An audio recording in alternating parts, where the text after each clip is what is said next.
अस्सलाम वालेकुम। Pakistan medical commission ने जो एग्ज़ामिनेशन का जो स्केड्यूल है जो कि अक्टूबर 2021 से लेकर जून 2022 तक होगा, उसका जो कि स्केड्यूल है वो जारी कर दिया है। उसमें यह है कि 30 अक्टूबर 2021 में एनएलई स्टेप 2 होगा। उसके बाद जो 28 नवंबर 2021 में एनएबी मेडिकल होगा। उसके बाद जो 1 दिसंबर 2021 में एनएलई स्टेप 1 डेंटल के लिए होगा। 1 दिसंबर 2021 को ही जो है वो एनएलई स्टेप 1 मेडिकल में होगा।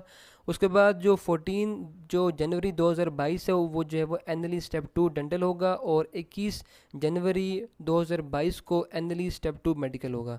उसके बाद जो 1 मार्च 2022 को एनएलई स्टेप 1 मेडिकल होगा। 1 मार्च 2022 में एनएलई स्टेप 1 डेंटल होगा, और 1 जून 2022 में एनएलई स्टेप 1 मेडिकल, और 1 जून 2022 में एनएलई स्टेप 1 डेंटल होगा। तो ये जो है वो उन्होंने जो शेड्यूल है जो कि अक्टूबर 2021 और जो कि जनवरी 2022 तक का जो है वो जारी कर दिया। तो ये थी अपडेट। अगर आपको ये वीडियो पसंद आई है तो इसको ज़रूर लाइक करें और शेयर भी करें, और मेरे चैनल को ज़रूर सब्सक्राइब कर दें और बेल आइकन को प्रेस कर दें। तो मिलते हैं एक और वीडियो में, तब तक के लिए अपना ख्याल रखें। अल्लाह हाफिज़।